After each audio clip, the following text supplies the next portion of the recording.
قال الله سبحانه وتعالى: أعوذ بالله من الشيطان الرجيم.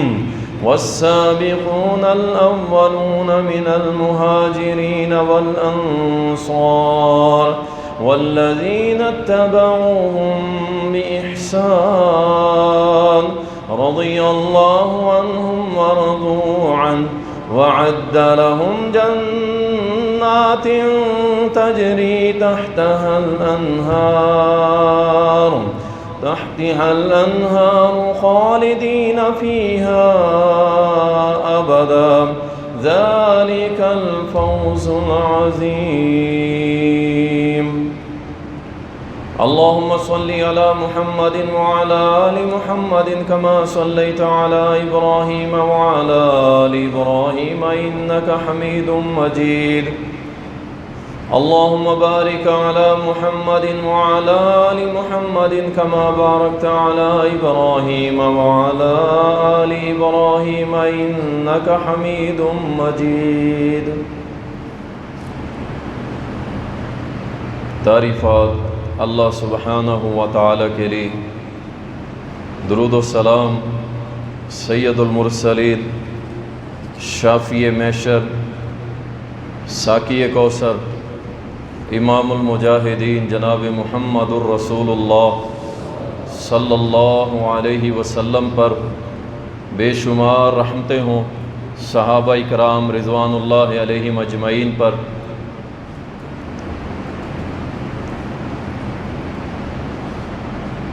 35 ہجری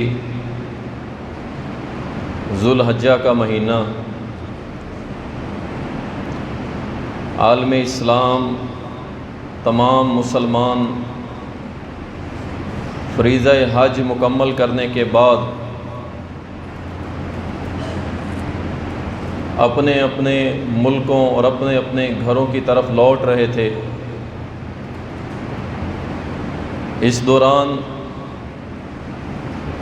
مکہ المکرمہ سے چند 100 کلومیٹر کے فاصلے پہ مدینہ منورہ کے اندر ایک بہت بڑی سازش،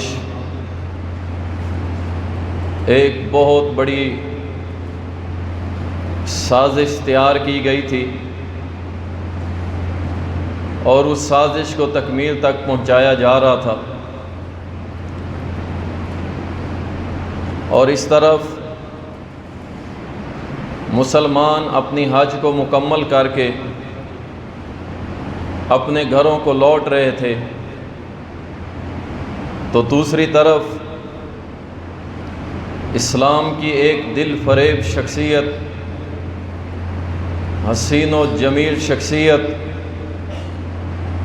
راشد و عادل شخصیت، امام و خلیفہ دماد رسول جناب عثمان غنی رضی اللہ تعالی عنہ، ان کو قتل کرنے کے لیے ایک سازشی ٹولہ، ایک فتنہ پرور گروہ بالکل تیار بیٹھا تھا، اور آخرکار ان ظالموں نے 18 ذوالحجہ کو مسلمانوں کو وہ دکھ پہنچایا کہ شاید اس جیسا دکھ مسلمانوں نے کبھی نہیں دیکھا تھا، اور سیدنا عثمان غنی رضی اللہ تعالی عنہ کو شہید کر دیا گیا۔ صحابہ سارے افضل ہیں، ان کا مقام سب کا ایک سے بڑھ کے ایک ہے، اور ان صحابہ کے اندر انصار اور مہاجرین سبقت لے جانے والے،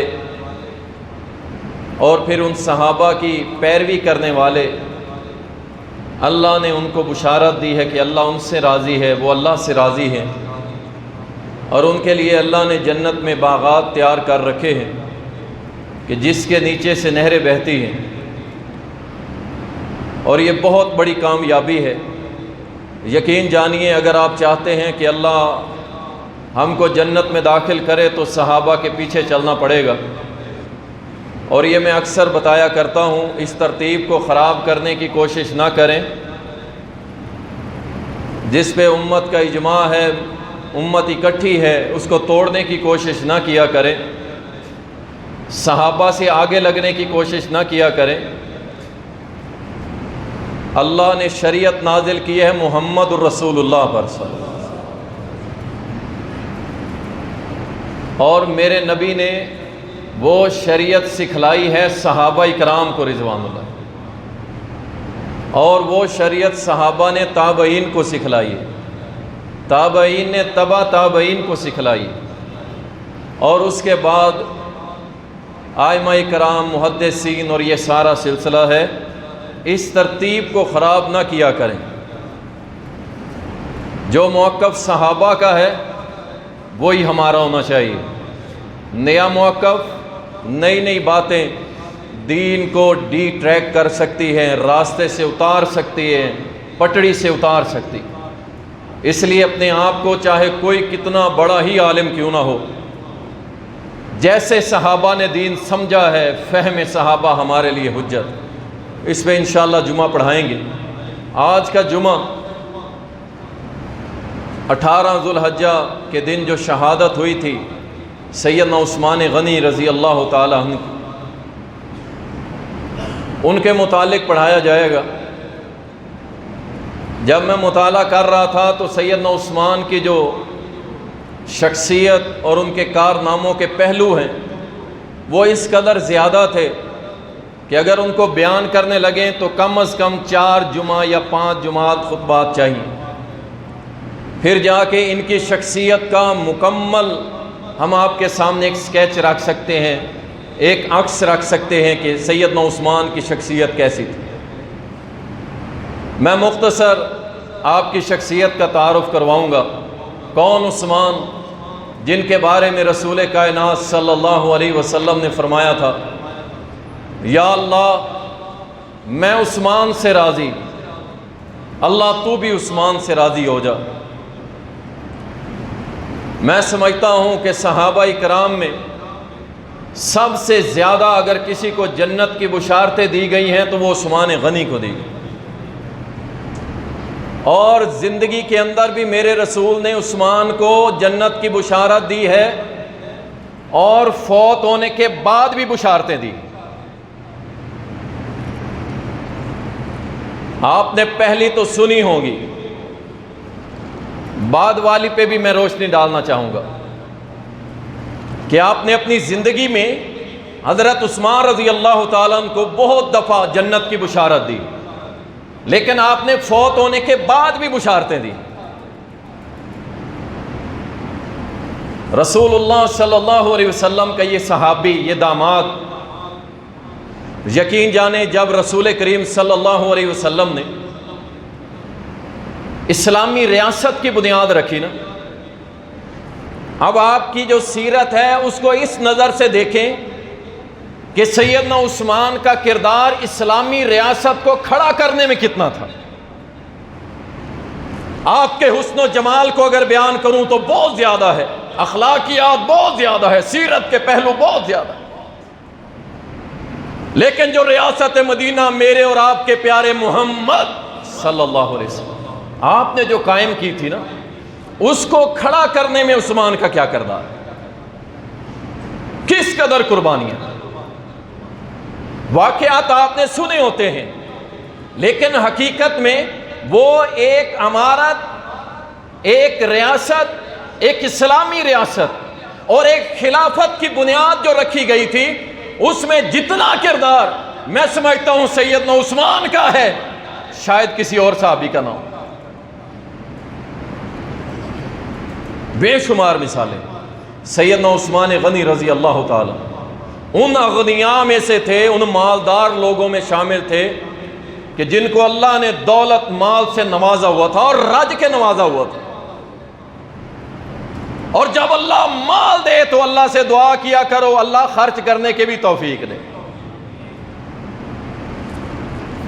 آج ہمارے مزاج بدل گئے، مال ہے لیکن ہم اور بھی لوٹنا چاہتے ہیں اور مسلمانوں کو تکلیف دے کے مال حاصل کرتے ہیں۔ اور یہ عثمان رضی اللہ تعالی، نبی صلی اللہ علیہ وسلم ہجرت کر کے مدینہ آئے سب سے پہلا ایشو غور کیجئے گا، میرے نبی نے یہ نہیں کہا پہلے سڑکیں بنا لو، گٹر لائن بچھا لو، نہیں، پہلے مسلمانوں کی فکر کی۔ ہاں مسلمانوں تمہیں تکلیف کیا ہے، پہلے سب سے بڑی تکلیف بتاؤ۔ سبحان اللہ، یہ ہے ریاست کی بنیاد کہ وہاں کے مسلمانوں کی تکلیف کو اپنی تکلیف سمجھا جائے۔ مسلمانوں نے کہا اللہ کے رسول صلی اللہ علیہ وسلم سب سے بڑی تکلیف یہ ہے کہ مدینہ کے اندر پینے کے لیے پانی نہیں ہے، پانی نہیں ہے موجود یہاں پہ۔ ایک شخص کے پاس ہے تو وہ ہم سے گندم لیتا ہے، جو لیتا ہے اور اس کے بدلے پانی دیتا ہے، اور پانی نہیں ہے ہمارے پینے کے لیے۔ ہمارا سب سے بڑا یہ مسئلہ ہے، اس ریاست کی بنیاد رکھی جا رہی ہے۔ اللہ اکبر۔ نبی صلی اللہ علیہ وسلم نے فرمایا کون ہے جو یہ کنواں لے کے مسلمانوں کے لیے وقف کر دے، میں محمد اسے جنت کی بشارت دیتا ہوں صلی اللہ علیہ وسلم۔ حضرت عثمان وہاں موجود نہیں تھے جب یہ آپ نے فرمایا تھا، کسی نے جا کے بتلایا جناب عثمان رضی اللہ تعالیٰ نے یہ نبی علیہ السلام نے آفر دی ہے، پیشکش کی، مسلمانوں کا مسئلہ ہے۔ حضرت عثمان رضی اللہ تعالیٰ دوڑے اسی وقت اور اس کنویں کے مالک سے 35,000 درہم میں وہ کنواں خرید لیا اور مدینہ میں اعلان کر دیا کہ مسلمانوں آج سے تمہیں پانی کا مسئلہ نہیں رہے گا۔ عثمان نے کنواں لے کے اللہ کے لیے وقف کر دیا۔ سیدنا عثمان نے اسلامی ریاست کی بنیادوں میں اللہ کی قسم اپنا سب کچھ لگا دیا، اور پھر گئے رسول مکرم صلی اللہ علیہ وسلم کے بعد، اللہ کے نبی میں نے یہ کنواں خرید کے اللہ کے لیے وقف کر دیا، مسلمانوں کے لیے عام کر دیا، کیا مجھے جنت ملے گی؟ نبی علیہ السلام نے فرمایا عثمان بے شک تجھے اللہ جنت عطا کرے۔ اس لیے میں کہتا ہوں اس پہلو سے بھی سوچو کہ آج جس اسلام کی تم بات کرتے ہو، جس اسلامی ریاست کی تم بات کرتے ہو، جس خلافت کی تم بات کرتے ہو، جو 1920 تک قائم رہی، اس 1920 تک قائم رہنے والی خلافت کی بنیادوں میں مال لگا ہے تو عثمان غنی کا لگا۔ اللہ اکبر۔ مسلمانوں نے ایک مسجد بنائی، کھانے پینے کا مسئلہ حل ہو رہا ہے، عبادت کے لیے جگہ چاہیے، اب اسلامی ریاست میں مسجد قائم ہو رہی، سین میں نہیں، انٹرٹینمنٹ کے نام پہ ٹیکس فری سین میں کوئی ٹیکس نہیں لیں گے، نمازی دے گا، مسجد کے بل میں بھی ہم ٹی وی ٹیکس لگائیں گے۔ بھائی مولوی صاحب پتہ ہے ٹی وی دیکھتے ہوں، مسجد کے اندر شاید ٹی وی لگائے ہوں انہوں نے، ان سے ہم ٹیکس لیں گے، ٹی وی ٹیکس، لیکن جو فلمیں دیکھے اس پہ کوئی ٹیکس نہیں۔ سین میں آباد کریں گے، نوجوانوں کو انٹرٹین کریں گے، انا للہ و انا الیہ راجعون۔ میں تو پہلے کہا کرتا تھا کہ جسے ہم اسلامی جمہوریہ کہتے تھے، نہ اسلام نظر آتا ہے اور نہ اب جمہوریت نظر آتی ہے، دونوں چیزوں سے خالی ہو گئی۔ اللہ اکبر۔ اور یہ اسلامی ریاست ہے، مسلمان اکٹھے ہوئے، اللہ کے نبی مسجد کی جگہ کم پڑ رہی ہے، نمازی بڑھ رہے ہیں، مسلمانوں کی تعداد بڑھ رہی ہے، عبادت خانہ بڑا ہونا چاہیے، ہونا تو یہ چاہیے تھا کہ اسلامی ریاست کے اندر مسجدوں کے بل نہیں آنے چاہیے تھے۔ آج مولوی بل اٹھا کے پھر رہا ہوتا ہے مسجدوں میں، اعلان کرتا ہے حضرات 15,000 بل آ گیا ہے، اللہ کے لیے دے دو ورنہ مسجد کا میٹر کاٹ ڈالیں گے۔ نہ شرم ادارے والے، نہ ریاست والے، نہ وزراء، کسی کو شرم نہیں، میٹر کاٹیں گے، ساتھ لے جائیں گے، مسجد میں پنکھے چلتے ہیں چلے، نہیں چلتے سارے مر جو، تمہیں لائٹ دینے والے ہم نہیں۔ اللہ اکبر۔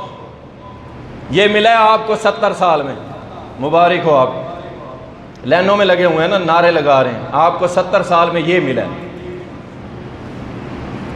اللہ اکبر۔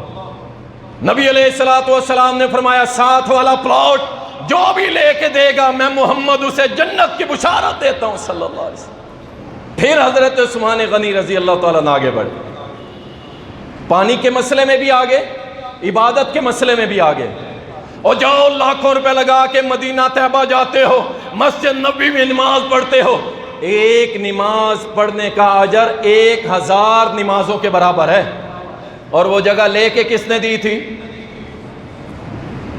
اللہ اکبر۔ اور جس کا کھاتے ہو اسی پہ غراتے ہو۔ نہ جایا کرو مسجد میں جو عثمان غنی پہ زبانیں دراز کرتے، اور جاتے بھی نہیں ہیں۔ وہ تو قبروں کے پجاری ہیں، ڈھونڈ رہے ہوتے ہیں فلاں کی قبر کہاں ہے، فلاں کی قبر کہاں، اور وہاں سے مٹی اٹھا کے اپنے پرس میں ڈال رہے ہوتے ہیں کہ یہ امیر حمزہ کی قبر کی مٹی ہے، اس میں ہمیں بڑی شفا ملے گی۔ اللہ اکبر۔ رسول اللہ صلی اللہ علیہ وسلم نے اعلان کیا، حضرت عثمان آگے بڑھے، 25,000 درہم دے کے نیٹ کیش اسی وقت اعلان کر دیا کہ مسلمانوں آج یہ مسجد نبوی کے ساتھ والی جگہ مسجد نبوی کا حصہ، اور قیامت کی دیواروں تک میں کسی مسجد کی گارنٹی نہیں دے سکتا، لیکن مسجد نبوی اور مسجد حرام ان کی گارنٹی دی جا سکتی ہے کہ قیامت تک انہوں نے قائم رہنا ہے، اور جناب سیدنا عثمان غنی کو اس کا اجر ملتے رہے۔ اسلامی ریاست کی دوسری اہم چیز عبادت خانہ، اور اس کی بنیاد میں بھی پیسے کس کے لگ رہے ہیں؟ سیدنا عثمان کے لگ رہے رضی اللہ تعالی۔ اسی طرح میں خصوصاً تاجر حضرات اور اکثر کہا کرتا ہوں کہ تجار تمہیں اللہ نے عطا کیا ہے جوڑنے کے لیے نہیں، بینک بھرنے کے لیے نہیں، جیبیں بھرنے کے لیے نہیں۔ اللہ نے تمہیں کیوں دیا ہے؟ تمہیں اس لیے دیا ہے کہ اگر تمہارے مسلمان بھائیوں پہ تنگی آئے اپنے مال خرچ کرو یار، لیکن یہ سمجھتا ہے میرا مال کم ہو جائے گا، ایسا کچھ بھی نہیں ہوتا، کچھ بھی نہیں ہوتا۔ ہم نے بڑے بڑے لوگ دیکھے اللہ کی قسم، ہمارا تو واسطہ پڑتا رہتا ہے نا امیر لوگوں سے بھی غریب لوگوں سے بھی، ایسے دیکھیں اللہ کی قسم جب بھی ان سے جا کے اللہ کے لیے سوال کیا ہے انہوں نے جناب جیبیں بھر دی ہیں، کہا یہ لو جتنا پڑا ہے لے جاؤ۔ لیکن اس سلسلے کو دیکھتے دیکھتے مجھے 20 سال ہو گئے ہیں، جو 20 سال پہلے لاکھ پتی تھے آج کروڑوں اور اربوں پتی ہو چکے۔ مال تو کم نہیں ہوا، میں نے تو نہیں دیکھا اس کا مال کم ہو گیا۔ عثمان غنی رضی اللہ تعالیٰ جیش اسرا جنگ تبوک، مسلمان غربت میں مارے ہوئے، نہ کھانے کو نہ پینے کو نہ پہننے کو نہ گھوڑ سواری کو، کچھ بھی نہیں ہے۔ اعلان کیا کہ جو شخص آج اسلام کی مدد کرے گا، اسلامی ریاست کی مدد کرے گا، لا الہ الا اللہ کے غلبے کے لیے مدد کرے گا، میں محمد اسے 2 بشارتیں اور 2 گارنٹیاں دیتا ہوں۔ نمبر 1، اللہ اس کو معاف کر دے گا، بخش دے گا۔ نمبر 2، اللہ اسے جنت میں جگہ عطا کرے گا۔ سیدنا عثمان غنی نے سنا، باقی صحابہ نے بھی اپنا مال لگایا، سب کچھ لگایا، لیکن عثمان اللہ اکبر آگے بڑھے۔ فرمایا کہ نبی علیہ السلام نے یہ اعلان کیا ہے 960 اونٹ 960 اونٹ اللہ کی راہ میں دیتا ہوں، 40 گھوڑے لوڈڈ اللہ کی راہ میں دیتا ہوں، اور 5.5 کلو سونا میں اللہ کی راہ میں دیتا ہوں۔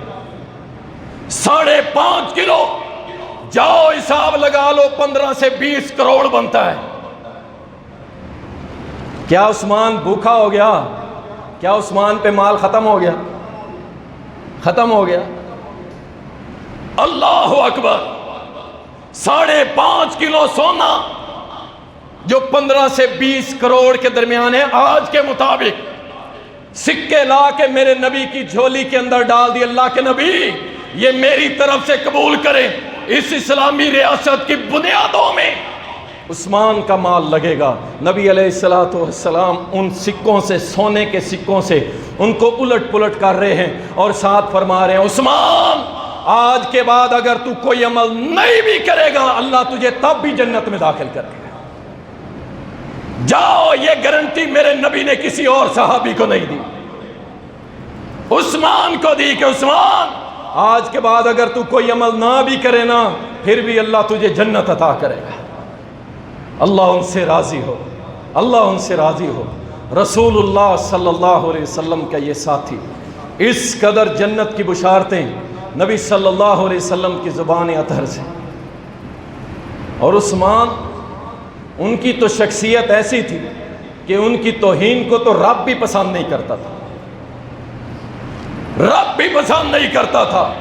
اٹھاؤ سعید ابن خزیمہ، منذر بن مالک تابعی رحمہ اللہ بیان کرتے ہیں، کہتے ہیں ہمارے علاقے کے اندر ایک شخص آیا اور حضرت عثمان رضی اللہ تعالیٰ عنہ کو برا بھلا کہنے لگا۔ ہم اسے روکتے رہے کہ رک جا، منہ بند کر۔ اس نے منہ بند نہیں کیا، کہا دیکھتے ہی دیکھتے آسمان پہ دیکھا، بادل آتے ہیں، بادلوں میں بجلی کی کڑک پیدا ہوتی ہے اور آسمان سے بجلی ہمارے سامنے گری اور اس بندے کو اللہ نے راکھ بنا کے رکھ دیا۔ عثمان تو وہ ہے جسے عرش والے بھی محبت کرتے ہیں، ہم کیسے نہ کریں؟ یہ کیسے ہو سکتا ہے؟ ہم کیسے نہ کریں؟ رسول کریم صلی اللہ علیہ وسلم نے فرمایا تھا، میری ساری امت میں سب سے بڑھ کے کوئی حیا والا ہے تو میرا عثمان ہے رسول۔ اور اسی نبی نے فرمایا تھا اپنے ساتھی کو باغ کے اندر بیٹھے ہوئے کہ جاؤ، اب جو آنے والا آئے گا اسے کہنا اللہ کے نبی صلی اللہ علیہ وسلم نے فرمایا ہے تجھے مبارک ہو، اللہ تجھے جنت میں داخل کرے گا۔ جانے والا باغ کے دروازے پہ گیا، کیا دیکھتا ہے؟ ابو بکر صدیق آئے، مبارکباد دی، مبارک ہو، اللہ کے نبی نے تمہیں جنت کی بشارت دی ہے۔ پھر فرمایا جاؤ، اب جو آئے اسے کہنا تجھے اللہ کے نبی نے جنت کی بشارت دی ہے۔ وہ پھر گیا، دیکھتا ہے عمر فاروق آئے ہیں، عمر فاروق کو یہی کہا اللہ کے نبی نے تجھے جنت کی بشارت دی ہے۔ عمر فاروق کہنے لگے الحمدللہ حمدن کثیرن طیبن مبارکن فی۔ پھر فرمایا جاؤ، دروازے پہ کھڑا ہو جا، اب جو آئے نا اسے کہنا اللہ تجھے جنت میں داخلہ بھی دے گا، لیکن مرنے سے پہلے، شہید ہونے سے پہلے تیرے اوپر ایک گروہ حملہ کرے گا، لیکن تو جائے گا جنت میں، تیرے لیے جنت کی بشارت ہے۔ بالکل ایسے ہی جا کے جب عثمان غنی آئے تو نبی کے پہرے دار نے کہا عثمان مبارک ہو، اللہ کے نبی نے فرمایا اللہ تجھے جنت میں داخل کرے گا، لیکن تجھے شہید کیا جائے گا، ایک گروہ فتنہ پرور تیرے اوپر حملہ کرے گا اور تجھے شہید کرے گا۔ عثمان غنی رضی اللہ تعالیٰ نے پتہ کیا کہا حسبنا اللہ حسبی اللہ، میرے لیے اللہ ہی کافی ہے، جب ایسا معاملہ آئے گا میرا رب میری مدد کرے گا۔ وہ عثمان جو چلتا زمین پہ ہے اور گارنٹیاں جنت کی دی جا رہی ہیں، اس عثمان نے کسی دور کے اندر اپنا ہاتھ نہیں روکا۔ آپ کہیں گے کہ رسول اللہ صلی اللہ علیہ وسلم کے دور کے اندر تو حضرت عثمان نے بڑا مال خرچ کیا تھا، کیا بعد میں بھی ساتھ دیا؟ ابو بکر صدیق کا دیا، عمر فاروق کا دیا۔ تو آؤ میں تمہیں سناتا ہوں کہ عثمان وہ شخصیت ہے جسے میرے نبی نے فوت ہونے کے بعد بھی جنت کی بشارتیں دی۔ ایک کتاب ہے ابن قدامہ کی الرقۃ والبقاء، اس کے اندر یہ واقعہ لائے ہیں اور اس کے راوی ہیں عبداللہ بن عباس رضی اللہ عنہما، اور یہ دور کس کا ہے؟ ابو بکر صدیق کا رضی اللہ تعالی۔ ابو بکر صدیق بیٹھے ہوئے ہیں، سنیے گا۔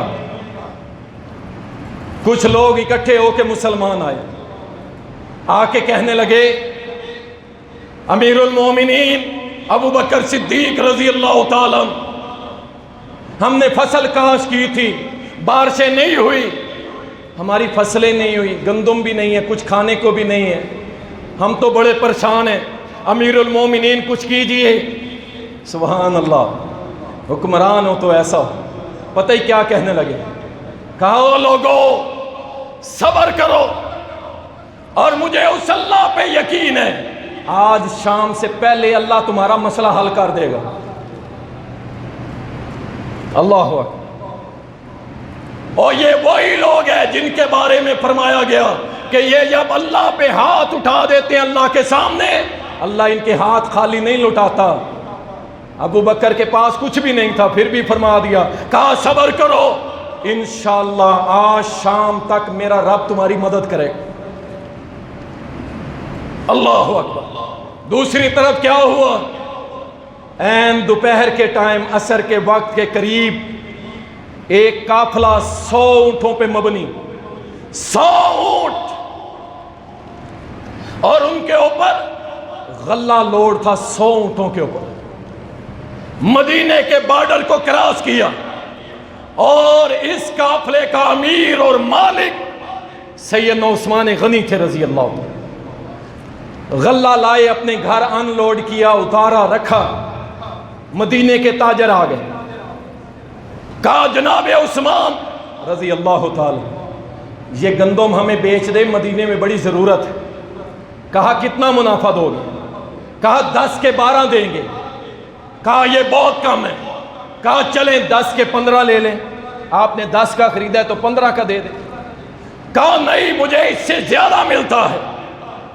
کہا ہمارے علاوہ مدینے میں کوئی تاجر ہی نہیں ہے، آپ کو کون دیتا ہے؟ کہا میرا اللہ دیتا ہے، وہ 1 کے 10 دیتا ہے، 1 کے 7 100 دیتا ہے، تم دے سکتے ہو؟ انہوں نے کہا ہم نہیں دے سکتے۔ تو انہوں نے کہا چلے جاؤ، پھر یہ 100 اونٹ میں اللہ کی راہ میں مدینے کے تمام مسلمانوں میں صدقہ کرتا ہوں۔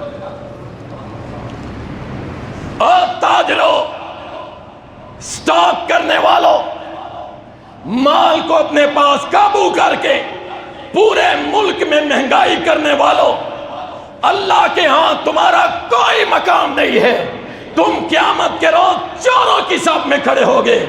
اور عثمان غنی نے 100 اونٹ لدے ہوئے مال کے اللہ کی راہ میں صدقہ کر دیا۔ ابھی بات یہاں ختم نہیں ہوئی، شام سے پہلے ابو بکر کی دعا پوری ہوئی کہ نہیں ہوئی؟ عبداللہ ابن عباس کہتے ہیں میں بڑا خوش تھا عثمان کے اس عمل پر۔ رات ہوئی، عشاء کی نماز پڑھی، میں سو گیا، اور خواب میں میرے آئے پیارے محمد صلی اللہ علیہ وسلم کا ایک بڑا ہی چتکبرے رنگ کا گھوڑا ہے، بڑا پیارا گھوڑا ہے۔ میرے نبی نے جو لباس پہنا ہوا ہے نور سے بھرا ہوا ہے، میرے نبی نے جو جوتے مبارک پہنے ہیں نور سے بھرے ہوئے، آپ نے جو امامہ پہنا ہوا ہے نور سے بھرا ہوا ہے۔ آپ اس قدر خوش اور تیار ہو کے اپنا گھوڑا دوڑا کے آئے اور میرے قریب آ کے رکے نا۔ میں نے عرض کی اللہ کے نبی بڑے دن ہو گئے ہیں، عبداللہ نے آپ کی آواز کو نہیں سنا، ابن عباس نے آپ کی آواز کو نہیں سنا۔ اللہ کے نبی آپ اپنے مبارک الفاظ بیان کریں، کہاں جا رہے ہیں؟ بڑی جلدی کے اندر ہیں، بڑی جلدی کے اندر ہیں۔ اللہ اکبر۔ عبداللہ ابن عباس کہتے ہیں میرے نبی نے فرمایا آج جو صدقہ عثمان غنی نے اللہ کی راہ میں کیا ہے نا، اللہ نے اسے اپنی بارگاہ میں قبول کر لیا ہے، اور اللہ نے عثمان کی شادی جنت الفردوس میں رکھی ہے، اور مجھے بھی دعوت دی ہے کہ میرے نبی تو نے بھی شامل ہونا۔ عثمان تو وہ اللہ کی قسم جسے مرنے کے بعد بھی میرے نبی نے جنت کی بشارتیں دی۔ تم کس کی بات کرتے ہو؟ کس پہ زبانیں چلاتے ہو؟ عثمان کے احسان یہ امت نہیں اتار سکتی، نہیں اتار سکتی۔ اتنا مال عثمان نے اللہ کی راہ میں دیا تھا، رسول اللہ صلی اللہ علیہ وسلم کے بعد بھی میرے اس عمر نے، میرے اس عثمان نے اپنے مال کو روکا نہیں ہے، مسلمانوں کے لیے سب کچھ لٹاتے چلے گئے، اور مجلس شورا کے اہم رکن ہوتے تھے، ان کی رائے کو ابو بکر عمر دونوں بڑی اہمیت دیا کرتے تھے، ان کی بڑی رسپیکٹ تھی پورے مدینے کے اندر۔ اللہ اکبر۔ عثمان رضی اللہ تعالیٰ 4 محرم 24 ہجری فجر کی نماز کے وقت سارے مسلمانوں نے عثمان غنی رضی اللہ تعالیٰ کے ہاتھ پہ بیعت کر لی، خلیفۃ المسلمین قرار دیے۔ تمام مسلمان اس پہ مجتمع تھے، اجماع تھا، حضرت علی سمیت رضی اللہ تعالی سب نے خلیفۃ المسلمین مان لی۔ اور سنیے، جو یہ لوگ کہتے ہیں نا کہ مولویوں کو کچھ نہیں آتا، مولویوں کو مسیحیں چلانی آتی ہیں، مولویوں کا کیا کام تخت پر، مولویوں کا کیا کام سیاست میں، اللہ اکبر، میں اللہ کی قسم اٹھا کے کہتا ہوں واقعی مولویوں کا اس سیاست میں کوئی کام نہیں جو ہم اپنی آنکھوں سے دیکھ رہے ہیں۔ مولوی کا کوئی کام نہیں۔ مولوی سیاست کرے گا تو ویسے کرے گا جیسے محمد الرسول اللہ نے سکھایا۔ مولوی اس گندی سیاست میں آنے کو تیار نہیں ہے۔ مولوی جب بھی آئے گا نظام مصطفیٰ والی سیاست لے کے آئے گا، عثمان غنی والی سیاست لے کے آئے گا، امیر معاویہ والی سیاست لے کے آئے گا، اور پھر بتائے گا کہ 64 لاکھ مربع میل پہ اسلام کا جھنڈا لہرانے والا کوئی سیکولر اور لبرل نہیں تھا، محمد الرسول اللہ کا پروانہ امیر معاویہ تھا۔ اور تم جیسے سیکولر اور لبرل قدموں میں آ کے بیٹھا کرتے تھے۔ یہ تو مسلمانوں کی بدبختی ہے کہ وہ تارک قرآن بن گئے، انہوں نے اللہ رسول کو چھوڑا اور اللہ رسول نے ان کو رسوا کر دیا۔ اللہ اکبر۔ آئیے میں آپ کو مختصر صرف نکات کے اوپر روشنی ڈالتا چلتا ہوں ذرا جلدی کے ساتھ، کہ کس طرح عثمان غنی نے ایک ریاست کو قائم کیا، مضبوط کیا تھا، کیا کیا کارنامے تھے۔ جیسے ہی خلیفہ بنے، والیان کے لیے عمال، سپہ سالار، عام لوگوں کے لیے پوری اپنی ریاست میں ایک خط لکھا اور پہلی وصیت کی، او میرے سپہ سالارو، جرنیلو، گورنرو، سن لو، اللہ سے ڈرتے رہنا، اللہ سے ڈرتے رہنا۔ یہ وہ چیز ہے اللہ کی قسم۔ ہم اس سیاست کی بات کرتے ہیں کہ ہمارا کوئی بھی گورنر، کوئی بھی جنرل، کوئی بھی سپہ سالار ایسا نہ ہو کہ جو اللہ سے ڈرنے والا نہ۔ آپ جو مرضی کر لیں، آپ جتنی مرضی سزائیں رکھ لیں، اگر انسان مسلمان کے دل میں اللہ کا ڈر نہیں، وہ ٹھیک ہو سکتا؟ وہ نہیں ہو سکتا جب تک اللہ کا خوف اور ڈر نہ آئے۔ پہلی وصیت یہی کی کہ اللہ سے ڈر جانا، مسلمانوں اللہ سے ڈرتے رہنا، اور اس کے بعد ہر بندے کو اس کے عہدے کے مطابق وصیت کی، اور اس کے بعد آگے انہوں نے کہا آج سے ہمارا آئین سن لو، ہماری حکومت، ہماری سلطنت، ہماری خلافت، ہم آئین کہاں سے لیں گے، قانون کہاں سے لیں گے، ہم کیسے گزارا کریں گے؟ حضرت عثمان رضی اللہ تعالیٰ نے خط میں لکھا، پہلی چیز رب کا قرآن، رب کا قرآن، دوسری چیز محمد مصطفیٰ کی سنت، اور اس کے بعد جیسے ابو بکر اور عمر نے خلافت کی، عثمان بھی ویسے کرے۔ یہ ہے ہمارا آئین۔ بڑی بڑی باتیں کرتے ہیں کہ محمد علی جناح نے کہا تھا ہمیں آئین بنانے کی ضرورت ہی نہیں ہے، ہمارا آئین تو 1400 سال پہلے بن گیا تھا۔ ہاں جی، بن گیا تھا کہ نہیں؟ اور سو گئے ہو، 1400 سال پہلے نازل ہو گیا تھا ہمارا قانون۔ اور آج بھی اس بات کو غور سے سن لو، پاکستان کا آئین، اس کی پہلی شک کیا ہے؟ پہلی شک یہی ہے کہ پاکستان کے اندر کوئی بھی قانون قرآن اور سنت کے مخالف نہیں بنایا جائے گا۔ اور یاد رکھو، ہم اس بات کا اقرار کرتے ہیں کہ پاکستان کے ہر اس آئین کو مانتے ہیں، اپنے سر کا تاج بناتے ہیں جو قرآن و سنت کے مطابق ہے۔ ہم نے کب انکار کیا؟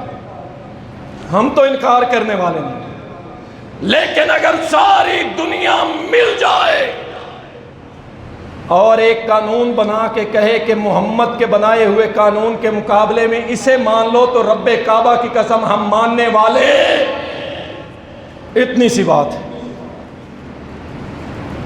کیوں ہم نے لا الہ الا اللہ محمد رسول اللہ پڑھا؟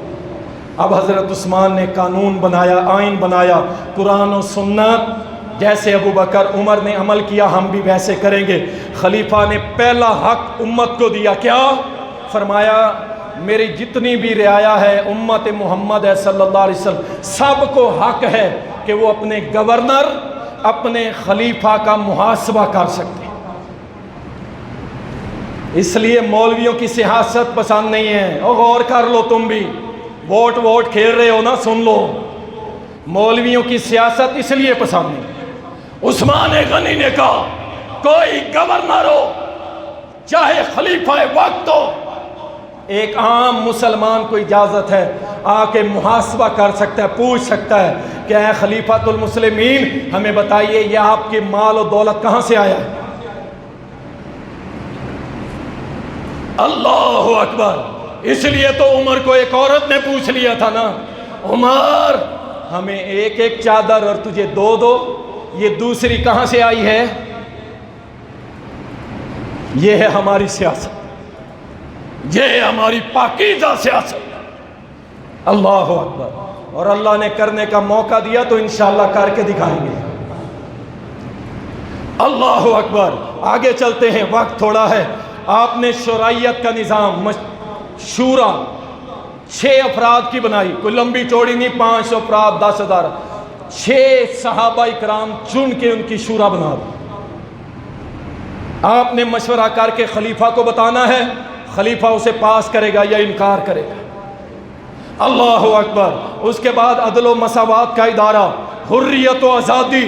مسلمان آزاد ہے، غلام ہے تو صرف اللہ کا غلام ہے، دنیا کی ساری غلامیوں سے آزاد، صرف اللہ کا غلام اور کسی کا نہیں.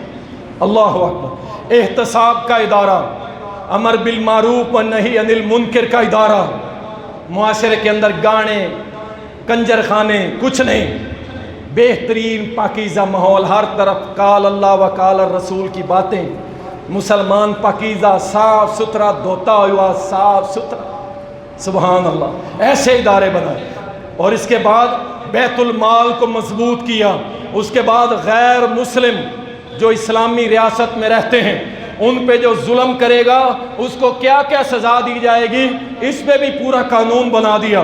زکوٰۃ، اس کے کیا قواعد و رسول ہوں گے، مال غنیمت کے کیا قواعد و رسول ہوں گے، زمینوں کا نظام، جاگیرداروں کے لیے کیا نظام ہوگا، عطیات کا نظام، دار القضاء، عبادات، معاملات، معاشی زندگی کیسے گزارنی ہے، مارکیٹیں کیسے، کاروبار کیسے، پورا ایک نظام سیدنا عثمان غنی نے قائم کیا. اللہ اکبر. اور صرف سوکی خشک زمین پہ نہیں، عثمان غنی نے تو پھر سمندروں کے اندر بحری جہاز بھی چلا دیے تھے. تم بات کرتے ہو یہ چھوٹے چھوٹے جناب صوبے نہیں سنبھالے جا رہے. سنو فتوحات سنو. روم کو تابع کیا، قبرستان پہ چڑھائی کی، شاہ ایران کو قتل کر کے اس پہ قبضہ کیا. خراسان، یہ آپ کے بلوچستان تک سیدنا عثمان کی حکومت تھی. آرمینیا، آذربائیجان، اسکندریہ، نوبا، افریقہ کے سارے علاقے فتح کر لیے تھے. اور اسلامی ریاست کو قائم کر کے ان کے بارڈروں کو مضبوط کیا. اور ان علاقوں کے جتنے بھی علاقے تھے سب کے اوپر ایک ایک گورنر مقرر کیا اور ہر علاقے کو صوبے کا درجہ دیا. اور گورنر اتنا طاقتور ہوتا تھا کہ پورے شام کا ایک گورنر، پورے مصر کا ایک گورنر. اللہ اکبر. اس قدر پاورفل. اور یہ 4 صوبے نہیں سنبھالے جا رہے، صرف 4 صوبے نہیں سنبھالے جا رہے. اور وہ 64 لاکھ مربع میل سنبھال کے چلے گئے. مجھے بتائیں یہ لبرل عقل مند نکلے یا وہ محمد کے تابع دار صلی اللہ علیہ وسلم. اللہ اکبر. رو رہے ہیں، پیٹ رہے ہیں امریکہ کے قدموں میں، کبھی کسی کے قدموں میں، کبھی کسی. جو آتا ہے بھکاری بن کے منگتا، جو بھی آتا ہے سارے ہی مانگ رہے ہیں. ہم نے تو آج تک پیدا ہوئے تو یہی دیکھ رہے ہیں اور 70 سال سے یہی دیکھ رہے ہیں. اور 70 سال بعد ہمیں کیا دیا کہ سندھ کا وڈیرا کتے چھوڑ دیتا ہے مظلوم کے اوپر. سندھ کا وڈیرا جس بچی کو چاہے بیٹی کو اٹھا کے اپنے ڈیرے پہ لے جاتا ہے. سندھ کا وڈیرا جس بچے کو چاہے قتل کر دے اسے کوئی پوچھنے والا نہیں ہے۔ بلوچستان کے اندر میں نے اپنی آنکھوں سے دیکھا کہ وہاں کا سردار بالکل بیکار، بے نمازی، دنیا دار، اور سامنے نمازی پکا مواحد، ایسے دونوں ہاتھ جوڑ کے اس کے قدموں میں بیٹھا ہے۔ سر میری بات کو سن لیں سردار صاحب، یہ دیا تم نے 70 سال میں، ہمیں یہ دیا؟ باتیں کرتے ہو مولوی کو سیاست نہیں آتی۔ اللہ اکبر۔ عثمان غنی رضی اللہ تعالیٰ نے جتنی بھی امت کے ساتھ خیر خائیاں کی، سب سے بڑی خیر خائی جو تھی وہ یہ تھی عثمان غنی کی کہ سیدنا عثمان غنی کو قرآن کو کتابی شکل میں لکھا۔ یقین جان اتنا بڑا احسان امت پہ سیدنا عثمان کا ہے کہ اس قرآن کو اس کتابی شکل کے اندر بنا دیا تاکہ قیامت تک اس کے اندر کوئی رد و بدل نہ کر سکے، اپنی طرف سے کوئی نئے برقے اوراق نہ لگا دے۔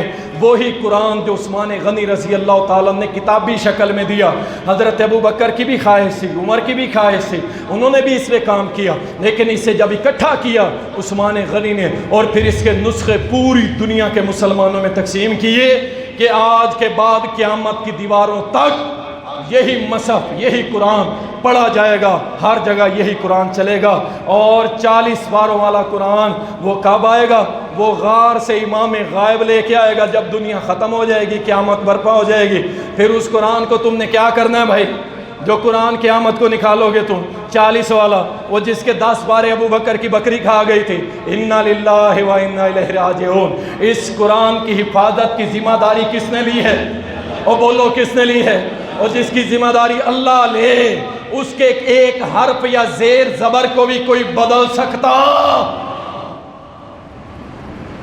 اللہ اکبر، اللہ اکبر۔ عثمان غنی رضی اللہ تعالیٰ، آخر کار وہ وقت آیا عثمان غنی رضی اللہ تعالیٰ کو عبداللہ ابن سبا یہودی نسل کا، اس نے پلاننگ کی تھی، سازش کی تھی، مداخلت کی تھی، اور بہت سارے ملکوں میں اس نے سازش کرتے کرتے اپنے بندے اکٹھے کیے، فتنہ بناتا رہا۔ صحابہ کہتے رہے حضرت عثمان کو بتائیں اس کی گردن اتارتے ہیں، گردن کہا نہیں، میں نے اللہ کے نبی سے ایک وعدہ کیا تھا، میں اس وعدے کے لیے اپنی جان تو دے دوں گا، وعدہ نہیں توڑوں گا۔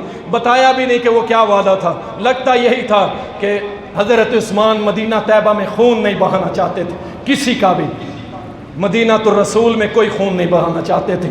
عثمان غنی کے گھر یہ داخل ہوئے، ظالم بدبخت، لمبی سٹوری ہے لیکن میں مختصر کر رہا ہوں۔ داخل ہوئے حضرت عثمان غنی جو روزے کی حالت میں تھے، اور انہوں نے اپنی بیوی کو بتایا کہ میں روزہ رکھ کے لیٹا ہوں، پھر میرے نبی نے فوت ہونے کے بعد پھر جنت کی بشارت دی۔ جب میں لیٹا ہوا تھا، نیند میں تھا، اللہ کے نبی نے فرمایا عثمان آج تو نے روزہ رکھا ہے؟ میں نے کہا ہاں رکھا ہے۔ فرمایا عثمان آج افطاری محمد کے ساتھ جنت میں کرے گا تو۔ اللہ اکبر۔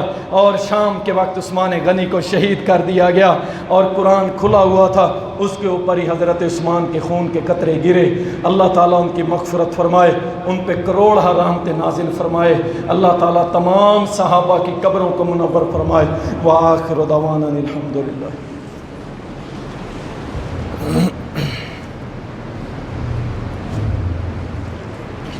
ان الحمد للہ نحمده ونستعینه ونستغفره ونعوذ باللہ من شرور انفسنا ومن سیئات اعمالنا من يهده الله فلا مضل له ومن يضلل فلا هادي له واشهد ان لا اله الا الله وحده لا شريك له واشهد ان محمدا عبده ورسوله صلی اللہ علیہ وسلم۔ ہم کل مرکزی جمعیت اہل حدیث کی طرف سے ایک وفد گیا ہوا تھا جڑا والا کے اندر، ہم نے کل سارا دن وہاں پہ گزارا ہے۔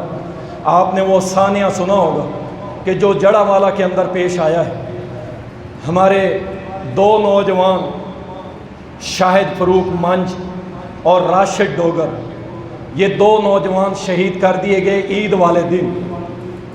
الحمدللہ جماعت نے سٹینڈ لیا، اور جماعت کے جو بزرگ ہیں حافظ عبد الکریم صاحب، انہوں نے سی پی او آر پی او ان کے اوپر پورا پریشر قائم کیا، اور الحمدللہ وہ 6 بندے تھے جنہوں نے ان 2 نوجوانوں کو شہید کیا ہے۔ الحمدللہ وہ 6 کے 6 گرفتار ہو گئے۔ ان کے اوپر کوشش یہی ہے کہ سخت سے سخت دفعات لگوائی جائیں تاکہ ان کو قرار واقعی سزا ملے اور قصاص کے طور پر ان کو قتل کیا جائے۔ ان دو نوجوانوں کا قصور کیا تھا؟ وہ دو نوجوان ایک اور فرقے کی مسجد کے اندر اعلان ہوا کہ غیر اللہ کے نام کی قربانی کرنا جائز ہے۔ ان دو نوجوانوں نے یہ سوال اٹھایا کہ اگر یہ قربانی کرنا جائز ہے غیر اللہ کے نام کی تو ہمیں بھی بتاؤ قرآن و سنت میں کہاں لکھا؟ وہاں معاملہ گرم ہوا لیکن ختم ہو گیا۔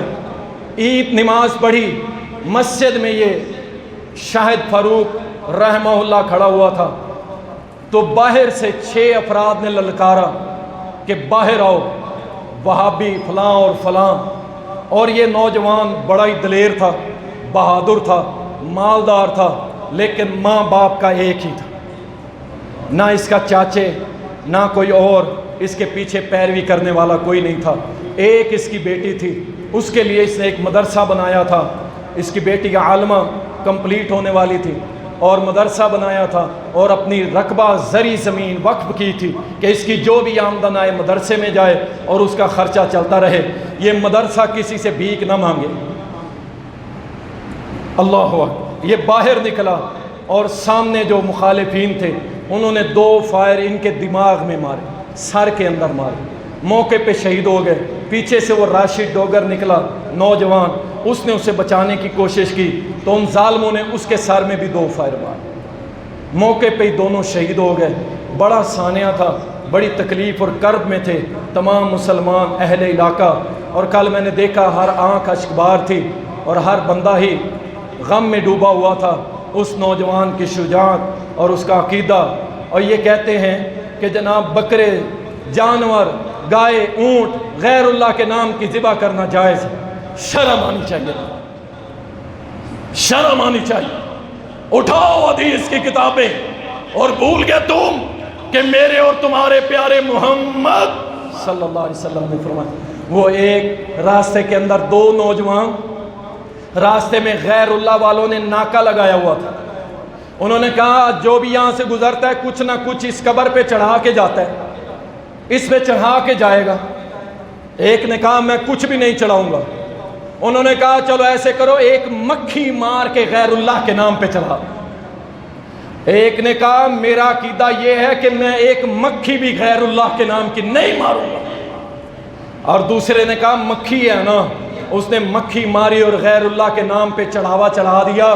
میرے نبی نے فرمایا جو نوجوان جس نے چڑھاوا نہیں چڑھایا تھا ان ظالموں نے اسے شہید کر دیا، دوسرے کو چھوڑ دیا۔ میرے نبی نے فرمایا جو شہید کر دیا گیا اللہ نے اسے جنت میں داخل کر دیا ایک مکھی کی وجہ سے، اور دوسرا جو تھا اسے اللہ نے جہنم میں داخل کر دیا ایک مکھی غیر اللہ کے نام پہ مارنے کی وجہ سے۔ تم بکروں کی بات کرتے ہو، تم بکروں کی بات کرتے۔ الحمدللہ میں نے عید والے دن آپ کے سامنے جو موضوع بیان کیا تھا کہ لا الہ الا اللہ، فرمایا جو لا الہ الا اللہ کا علم حاصل کرتا ہے اور اسی پہ اسے موت آ گئی تو جنت میں، لیکن جو شخص لا الہ الا اللہ کے لیے جان دے دے، سبحان اللہ، وہ دونوں نوجوان انشاءاللہ خالص اللہ کے نام پہ شہید ہوئے ہیں، خالص لا الہ الا اللہ کے لیے شہید ہوئے ہیں، اور انشاءاللہ دونوں کے دونوں اللہ کی جنتوں میں ہوں گے انشاءاللہ۔ نماز کے بعد ہم ان کا غائبانہ جنازہ پڑھیں گے انشاءاللہ، تمام بھائی پڑھ کے جائیں گے۔ اللہ تعالی ہم سب کا آنا قبول فرمائے، جمعہ قبول فرمائے۔ ایک دوست ہیں ان کی بہن بیمار ہیں، دعا فرما دیں اللہ تعالیٰ ان کو صحت دے۔ ایک دوست ہیں ان کی بیٹی کئی سالوں سے اولاد نہیں ہو رہی، اللہ ان کو اولاد عطا فرما دے۔ میرا ساتھی جو مجھے لے کے آتا ہے ہر جمعے میں، خرم بھائی، وہ بڑا بیمار ہے، آج آ بھی نہیں سکا، دعا کر دیں اللہ اسے بھی صحت یابی عطا فرمائے۔ کامران بھائی ان کی بھی طبیعت خراب ہے جو یہ اسپیکر لگاتے ہیں ہر جمعے آ کے، دعا کر دیں اللہ ان کو بھی صحت دے۔